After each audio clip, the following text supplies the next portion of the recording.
शांति। आज 26 फरवरी 1995 की रिवाइज मुरली है।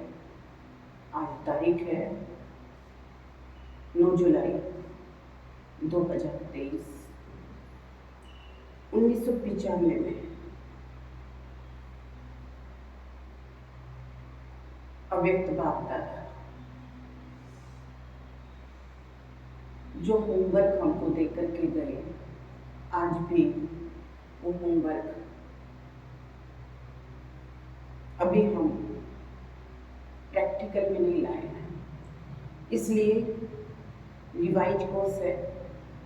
बाबा कहते संगम युग है, उत्सव का युग।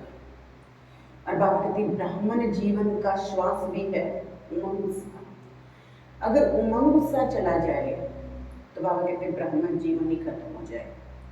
जब उमंग उत्साह कम होता है तो बच्चे कैसे बोलते हैं, हाँ करना तो चाहिए, होना तो चाहिए।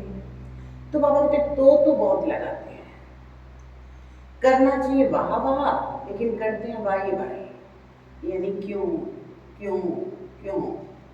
तो वाई वाई करते हैं तो बाबा कहते कि वाई वाई की जगह ब्राह्मणों के तो शब्द हैं फ्लाई फ्लाई, यानी उड़ना है। कैसे उड़ना है? उमंग उत्साह में उड़ना है। तो बहुत सारे बाबा भेद खुल रहा है हमारी स्थिति को। बाबा कहते हैं दुनिया में कोर्स कराते हो अनेकता में एकता। तो बाबा कहते तुम तो अनेकता में एकता के सबूत हो, प्रत्यक्ष सबूत हो। अलग अलग देश है, अलग अलग धर्म है, अलग अलग भाषा है, लेकिन फिर भी बाप एक है, ज्ञान एक है, घर एक है, और स्थिति भी एक ही बनानी है। तो इसलिए बाबा कहते देखो सबने भगवान के बोल समझने के लिए, महावाक्य सुनने के लिए हेडफोन, क्योंकि सबकी भाषा अलग अलग है ना, तो वो ज्ञान, वो बाबा के महावाक्य सब सुनने के लिए कान पर क्या लगा के बैठे? हेडफोन, ब्लैक कलर का। लेकिन बाबा कहते हैं ये जो कलयुग का हेडफोन है ना, ये सत्युग में गोल्डन का बन जाएगा। तो बाबा के महावाक्य सुनेंगे हम। आज बाबा कहते हैं संगम युग, उत्सव का युग है। उत्सव मनाना अर्थात अविनाशी उमंग उत्साह में रहना। आज त्रिदेव रचता त्रिमूर्ति शिव बाबा अपने रूहानी डायमंड के साथ डायमंड जुबली व डायमंड जयंती मनाने आए हैं। क्या मनाने आए हैं? डायमंड जुबली व डायमंड जयंती मनाने आए हैं। इस विचित्र जयंती को डायमंड जयंती कहते हो क्योंकि बाप अवतरित होते ही हैं कोड़ी से हीरे तुल्य बनाने के लिए। तो बाप दादा चारों ओर के बच्चों को जो हीरे से भी अमूल्य हैं उनको देख रहे हैं। बाप दादा के आगे सिर्फ मधुबन की सभा नहीं है, लेकिन विश्व के चारों ओर के ब्राह्मण बच्चों की सभा है। सबके दिल की मुबारक के स्नेह भरे गीत कहो, बोल कहो, बाप समीप से सुन रहे हैं। दिल का आवाज दिला राम के पास पहले पहुंचता है। तो बाप दादा देख रहे हैं कि बच्चों के सेवा का प्रत्यक्ष प्रमाण चारों ओर से मधुबन बाप के स्वीट होम तक पहुंच रहा है। वैसे भी शिव जयंती को उत्सव कहते हो। यथार्थ रीति से उत्सव आप ब्राह्मण ही मनाते हो, क्योंकि उत्सव का अर्थ है सर्व उमंग उत्साह में रहे। तो जो आप बैठे हो सबके दिल में उमंग उत्साह कितना है? अविनाशी है या आज के लिए है? अविनाशी है ना।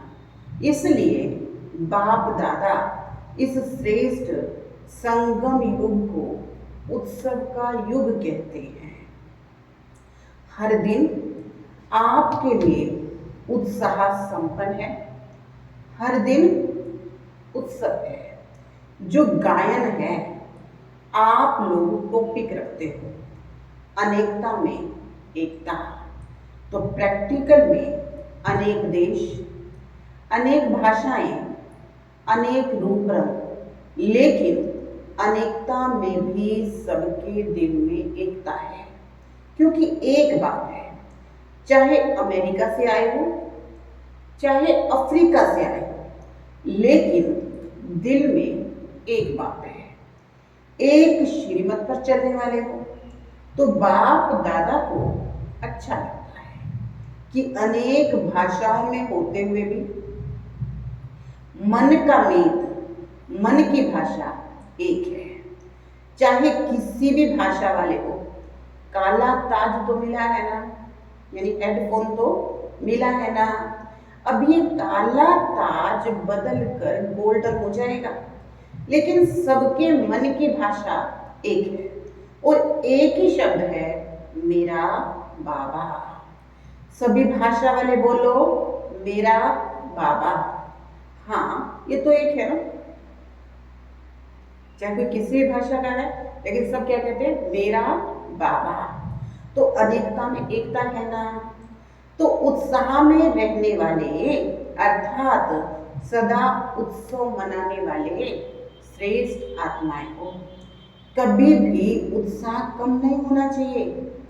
पहले भी सुनाया था, ब्राह्मण जीवन का सांस है उमंग उत्साह। अगर सांस चला जाए तो जीवन सेकंड में खत्म हो जाएगी। तो ब्राह्मण जीवन में यदि उमंग उत्साह का सांस नहीं तो ब्राह्मण जीवन भी नहीं। जो सदा उमंग उत्साह में होगा वो फलक से कहेगा कि ब्राह्मण है ही उमंग उत्साह के लिए, और जिसका उमंग उत्साह कम हो जाता है उसके बोल बदल जाते हैं। वो कहेगा है तो सही, होना तो चाहिए, हो जाएगा। तो उस भाषा और उस भाषा में कितना फर्क है। उसके बोल में तो जरूर होगा, होना तो चाहिए। तो ये जो तो होता है ना, ये उमंग उत्साह का प्रेशर कम होने से ऐसे बोल कमजोरी के बोल निकलते हैं। तो उमंग उत्साह कभी कम नहीं होना चाहिए। उमंग उत्साह कम क्यों होता है? बाप दादा कहते हैं सदा वाह वाह करो, और बच्चे करते हैं वाई वाई। क्यों? अगर किसी भी परिस्थिति में वाई शब्द आता है, वाई क्यों, तो उमंग उत्साह का प्रेशर कम हो जाता है। बाप दादा ने अगले साल भी विशेष डबल फॉरनर्स को कहा था, वाई शब्द को ब्राह्मण डिक्शनरी से चेंज करो। जब वाई शब्द आए तो फ्लाई शब्द याद रखो, तो वाई खत्म हो जाएगा। कोई भी परिस्थिति छोटी भी जब बड़ी लगती है तो वाई शब्द आता है तो परिस्थिति छोटी लेकिन लगती क्या है, बड़ी। तो क्या शब्द आता है, वाई शब्द आता है। ये क्यों, ये क्या। और अगर फ्लाई कर लो, वाई की जगह फ्लाई कर लो, उड़ लो, तो परिस्थिति क्या होगी, छोटा सा खिलौना। परिस्थिति क्या लगेगी, छोटा सा खिलौना। तो जब भी वाई शब्द मन में आए तो कहो ब्राह्मण डिक्शनरी में वाई है ही नहीं, फ्लाई है। क्योंकि वाई हाय हाय करा देता है। बाप दादा को हंसी भी आती है। एक तरफ कहेंगे नहीं, हमारे जैसा श्रेष्ठ भाग्य किसी का भी नहीं है, अभी ये कहेंगे। और अभी उत्साह कम हुआ तो कहेंगे पता नहीं मेरा ही भाग्य ऐसा है, मेरे भाग्य में इतना ही है, तो हाय हाय हो गया ना। तो जब भी हाय हाय का नजारा आवे तो वहां वहां कर लो, तो नजारा भी बदल जाएगा और आप भी बदल जाओगे। डबल विदेशी आजकल पॉजिटिव थिंकिंग का कोर्स कराते हो ना, सभी विदेश में विशेष ये कोर्स कराते हो ना, अपने को कराते हो या सिर्फ दूसरों को कराते हो? जिस समय कोई ऐसी परिस्थिति आ जाए तो अपने को स्टूडेंट बनाकर खुद ही टीचर बन करके अपने को कोर्स कराओ। अपने को करा सकते हो कौन सा कोर्स? Positive thinking. अपने को करा सकते हो या दूसरों को कराते हो? दूसरे को कराना सहज है। जब ये नेचुरल स्थिति हो जाए कि हर व्यक्ति को हर बात को पॉजिटिव वृत्ति से देखो, सुनो, सोचो, तो कैसी स्थिति रहेगी? आजकल के साइंस द्वारा ऐसे साधन निकले हैं जो रफ माल को भी सुंदर माल में बदल देते हैं। देखा है ना कैसे क्या बना देते हैं? तो क्या आपकी वृत्ति ये परिवर्तन नहीं कर सकती? आवे नेगेटिव रूप में, लेकिन आप नेगेटिव को पॉजिटिव वृत्ति में बदल दो। अगर हलचल में आते हैं तो उसका कारण है नेगेटिव सुनना, सोचना, बोलना और करना।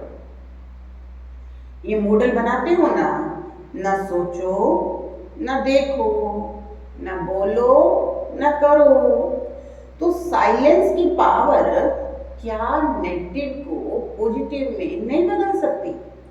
आपका मन और बुद्धि ऐसी बन जाए जो नेगेटिव टच भी ना करे, सेकंड में परिवर्तन हो जाए।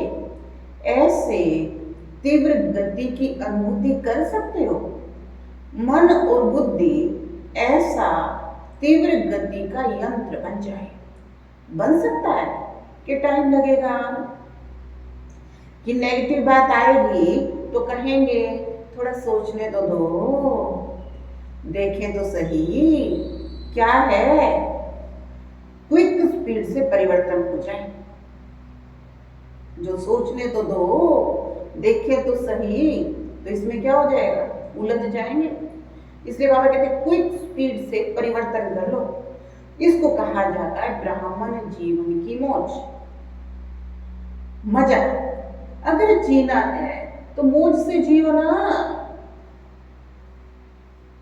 कई बच्चों को ज्ञान समझ में नहीं आता, बाबा कहता है ना, तो क्या करते हैं उलझे हुए, लेकिन कहेंगे ऐसा ही लिखा है ना। इसलिए बाबा कहते हैं अगर जीना है तो कैसे करो? मौज में जियो ना, सोच सोच कर जीना। ये जीना नहीं है। आप लोग औरों को कहते हो राजयोग जीने की कला है, तो आप लोग राजयोगी जीवन वाले हो ना, कि कहने वाले हो? जब राजयोग जीने की कला है तो राजयोगियों की कला क्या है? यही है ना। तो उत्सव मनाना अर्थात मौज में रहना, मन भी मौज में, तन भी मौज में, संबंध संपर्क भी मौज में।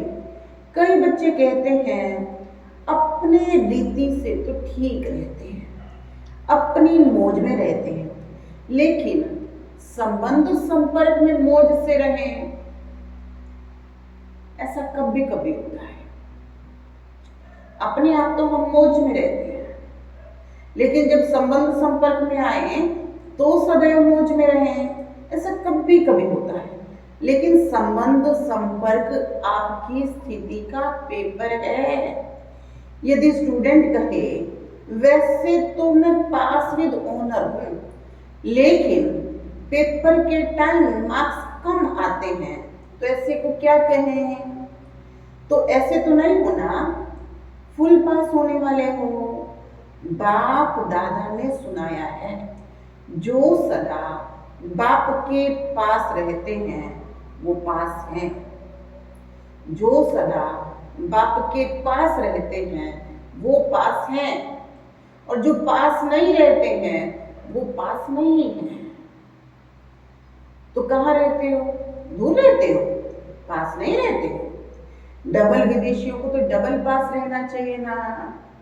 अच्छा, तो डबल विदेशियों ने इस बारी हाई जंप लगाई है, मधुबन में हाई जंप लगाकर पहुंचे हो। इस बार हर वर्ष से ज्यादा डबल विदेशी डबल संख्या में मधुबन पहुंचे हुए हैं। अच्छा, डबल विदेशियों को भी पटरानी बनने का अच्छा चांस मिला है। 95 की बोलिए, बहन भाई विदेशी भी ज्यादा पहुंच गए और रहने की व्यवस्था कम थी, लेकिन बाप का घर बड़ा है, दिल बड़ा है, तो कौन सी जगह मिली? पट। तो इसलिए बाबा कहते डबल विदेशियों को भी इस बार पटरानी बनने का चांस मिला है। तो पटरानी बनने में मजा है कि नहीं? आप लोगों की तो अटैची इतनी है, क्योंकि डबल विदेशी आते कहाँ से? इतनी दूर से, एक एक महीने के लिए आते, तो सूटकेस बड़ा है। आप लोगों की तो अटैची इतनी बड़ी है कि उस पर ही सो सकते हो, क्योंकि एक बड़ी लाते हैं, एक छोटी लाते हैं, तो छोटी को तकिया बना लो, जगह बच जाएगी। अच्छा लगता है। बाप दादा सीन देखते हैं, किसी भारी भारी अटैचियां घसीट घसीट कर लाते हैं, अच्छी सीन लगती है ना। संगम पर ये मेहनत भी थोड़े समय की है। अब कहाँ 95 का समय सूटकेस भारी भारी उठाने पड़ते थे, आज क्या है? आज पहिए लगे हुए हैं। तो बाबा कहते संगम युग की ये मेहनत भी थोड़े समय की। देखो आज प्रकृति भी दासी बन गई ना, तो बाबा कहते फिर प्रकृति भी आपकी दासी होगी, आपकी दासियां बहुत होंगी। अभी देखो है, अभी कुछ नहीं उठाना पड़ता, सब अपने आप चलता है। तो बाबा कहते फिर आपको सामान उठाने की भी जरूरत नहीं होगी। अभी अपना राज्य स्थापन हो रहा है, इस समय गुप्त वेश में हो, सेवाधारी हो, फिर राज्य अधिकारी बनोगे, तो सेवाधारियों को तो सब प्रकार की सेवा करनी पड़ती है। जितनी अभी तन मन धन और संपर्क से सेवा करते हो, जितनी अभी तन मन धन और संपर्क से सेवा करते हो, उतने ही वहां सेवाधारी मिलेंगे। सबसे पहले तो ये प्रकृति के 5 तत्व आपके सेवाधारी बनेंगे। अपना राज्य भाग्य समिति में है, कितनी बारी राज्य अधिकारी बने हो? अनगिनत बार बने हो, बनते रहोगे, लेकिन राज्य अधिकारी से भी बड़ा क्या है? अब के सेवाधारी का श्रेष्ठ होंगे। राज्य अधिकारी किस आधार पर बनेंगे? अभी जितने ऊंचे सेवाधारी होंगे, तो कहते कि राज्य अधिकारी से भी बड़ा अब का सेवाधारी जीवन श्रेष्ठ है, क्योंकि अभी बाप और बच्चों का साथ है, चाहे किसी भी प्रकार की सेवा है, लेकिन सेवा का प्रत्यक्ष फल अभी मिलता है। बाप का स्नेह सहयोग और बाप द्वारा मिले हुए खजाने प्रत्यक्ष फल के रूप में मिलते हैं। जब भी कोई विशेष सेवा करते हो और युक्ति युक्त करते हो, तो कितनी खुशी होती है। उस समय के चेहरे का फोटो निकालो, कैसा होता है? तो एक तरफ सेवा करते हो, दूसरी तरफ प्रत्यक्ष फल आपके लिए सदा तैयार है ही। एक हाथ से सेवा करो, दूसरे हाथ से फल खाओ, ऐसा अनुभव होता है। बाबा कहते सेवा करो और फल नहीं मिले, हो नहीं सकता ना। इसलिए बाबा कहते हैं कि सेवा में बड़ी मेहनत है। सेवा में हलचल होती है या नहीं होती? कभी कभी होती है। ये हलचल परिपक्व बनाती है, अनुभवी बनाती है। हलचल में इसलिए आते हो क्योंकि सिर्फ वर्तमान देखते हो। कोई भी बड़े ते बड़े नाजुक परिस्थिति वास्तव में आगे के लिए बड़ा पाठ पढ़ाती है। परिस्थिति नहीं है, आपकी टीचर है। परिस्थिति किस लिए आई हमको? पाठ पढ़ाने। तो परिस्थिति नहीं है, आपकी टीचर है। उस नजर से देखो इस परिस्थिति ने क्या पाठ पढ़ाया। इसको कहा जाता है नेगेटिव को पॉजिटिव में परिवर्तन करना। सिर्फ परिस्थिति को देखते हो तो घबरा जाते हो, और परिस्थिति माया द्वारा सदा नए नए रूप से आएगी। वैसे नहीं आएगी, जिस रूप में आ चुकी है उस रूप में नहीं आएगी, नए रूप में आएगी। तो उसमें घबरा जाते हैं, ये तो नई बात है, ये तो होता नहीं है, ये तो होना नहीं चाहिए। लेकिन समझ लो, माया अंत तक बहुरूपी बनकर बहुरूप दिखाएगी। माया को बहुरूपी बनना बहुत जल्दी और अच्छा आता है। जैसी आपकी स्थिति होगी ना, परिस्थिति वैसी ही बनकर के आएगी। आज मानो आप थोड़ा सा अलबेले हो, तो माया भी उसी अलबेले परिस्थिति के रूप में आएगी। आज मूड थोड़ी ऑफ है, जैसी होनी चाहिए वैसी नहीं है, तो मूड ऑफ की परिस्थिति के रूप में आएगी। फिर सोचते हैं मैं तो पहले ही सोच रही थी, फिर ये क्या हो गया। इसलिए माया को देखने के लिए, माया को जानने के लिए त्रिकालदर्शी त्रिनेत्री बनो। आगे पीछे सामने त्रिनेत्री बनो। आप सभी त्रिनेत्री त्रिकालदर्शी होना। डबल फॉरनर्स त्रिकालदर्शी हैं? यस और नो? सब बोलो हाँ जी या ना जी। हाँ जी, अपनी भाषा से तो ये अच्छा बोलते हैं। बाबा कहते देखो, जो भारत वाले हैं उनसे ज्यादा कौन अच्छा बोल रहे हैं? फॉरेनर्स वाले। कहते हैं हाँ जी त्रिकालदर्शी हैं। तो बाबा कहते सब खुश हो? हाँ जी। इतने बड़े संगठन में मजा आ रहा है? हाँ जी। कोई कोई ये तो नहीं सोच रहे हो अगले वर्ष भीड़ में नहीं आएंगे, थोड़ा पीछे आएंगे। संगठन का मजा बड़ा प्यारा है, वैसे आना तो प्रोग्राम प्रमाण ही, ज्यादा नहीं आना, लेकिन आदत ऐसी होनी चाहिए जो सब में एडजस्ट कर सके। एडजस्ट करने की पावर सदा विजयी बना देती है।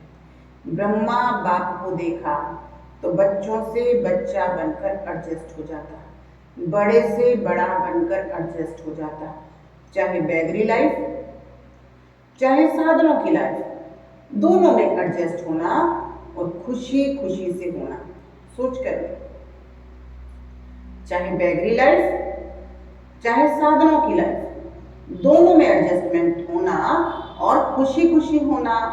सोच कर ले, यहाँ दुखी तो नहीं होते हो, लेकिन खुशी की बजाय थोड़ा सोच में पड़ जाते हो। अपने को चेक कर, कैसी भी परिस्थिति हो, चाहे हिलाने वाली हो, चाहे अच्छी हो, लेकिन हर समय हर सर्कमस्टांस के अंदर अपने आप को एडजस्ट कर सकते हो। डबल फॉरनर्स को अकेलापन भी अच्छा लगता है और कंपेनियन भी बहुत अच्छे लगते हैं, लेकिन कंपनी में हो या अकेले हो, दोनों में एडजस्ट होना, ये है ब्राह्मण जीवन। ऐसे नहीं संगठन हो और माथा भारी हो जाए, मुझे तो एकांत चाहिए, ये घमासान में नहीं, मुझे अकेला चाहिए, मन अकेला, अर्थात बाह्यमुक्ता से अंतर्मुक्ता की तरफ चला जाए। बाबा कहते बाहर संगठन हो, लेकिन मन कहाँ हो? बाह्यमुक्ता से अंतर्मुक्ता में चला जाए, तो अकेलापन है। कोई कोई कहते हैं मुझे अकेला कमरा चाहिए, दो भी नहीं चाहिए, अकेला मिले तो भी मौज से सो, और 10 के बीच में सोना हो तो भी मौज से सो। फॉरनर्स 10 के बीच में सो सकते हैं कि मुश्किल है? सो सकते हैं? हाँ जी। अच्छा, अभी अगले वर्ष 20-20 को सुलाएंगे। देखो समय बदलता रहता है, बदलता रहेगा। दुनिया की हालत नाजुक है, और भी होगी, होनी ही है, अभी सिर्फ एक स्थान पर अलग अलग होती है, आखिर में सब तरफ इकट्ठी होगी। नाजुक समय तो आना है ना। समय नाजुक हो, लेकिन आपकी नेचर नाजुक नहीं हो। कईयों की नेचर बड़ी नाजुक होती है। थोड़ा सा आवाज हुआ, थोड़ा सा कुछ हो गया तो डिस्टर्ब हो जाते हैं। इसको कहते हैं नाजुक स्थिति, इसको कहते हैं नाजुक नेचर। तो नाजुक नेचर तो नहीं हो। जैसा समय वैसा अपने को एडजस्ट करें। ये अभ्यास आगे चल आपको बहुत काम में आएगा, क्योंकि हालत सदा एक जैसी होनी नहीं है। और फाइनल पेपर आपका नाजुक समय पर आना है, आराम के समय पर नहीं होना है, नाजुक समय पर होना है। तो जितना अभी अपने को एडजस्ट करने की शक्ति होगी, तो नाजुक समय पर पास विद ऑनर होंगे। पेपर बहुत टाइम का नहीं है, पेपर थोड़े समय का है, लेकिन चारों ओर की नाजुक परिस्थितियां, उनके बीच में पेपर देना है। इसलिए अपनी नेचर को शक्तिशाली बनाना। क्या करें, मेरी नेचर ये है, मेरी आदत ऐसी है, इसको कहते हैं नाजुक नेचर। देखो, बाप दादा ने स्थापना के आदि में सब अनुभव करा लिया। जब आदि हुई तो राजकुमार और राजकुमारियों से भी ज्यादा पाला, साधन सब अनुभव कराया। और जब आगे चले तो बैगरी लाइफ का भी अनुभव कराया। तो जिन्होंने दोनों अनुभव किए, उनकी आदत पड़ गई। तो आप लोगों की आगे ऐसा समय तो नहीं आया है, लेकिन आना है। जहां भी रहते हो सभी हिल रहे हैं, सब आधार टूटने हैं। तो ऐसे टाइम पर क्या चाहिए? एक ही बाप का आधार। आप लोग तो बहुत बहुत लकी हो, जो आने का समय आपका सहज साधनों का है।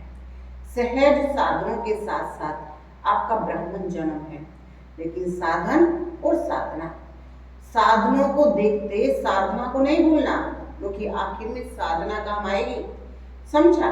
अच्छा, चारों ओर के अमूल्य विशेष रत्नों को सदा हर दिन उत्साह से उत्सव मनाने वाली श्रेष्ठ आत्माओं को सदा स्वस्तुति और सेवा की उन्नति में बैलेंस रखने वाली ब्लेसिंग की अधिकारी आत्माओं को सदा परिस्थिति को सहज पार करने वाली ऐसी अचल अडोल महावीर आत्माओं को बाप दादा का याद प्यार और नमस्ते। हम रूहानी बच्चों की रूहानी बाप दादा को याद प्यार, गुड मॉर्निंग, नमस्ते, ओम शांति। आज का वरदान है संपूर्णता द्वारा संपन्नता की प्रारब्ध का अनुभव करने वाले सर्व झमेलों से मुक्त हो।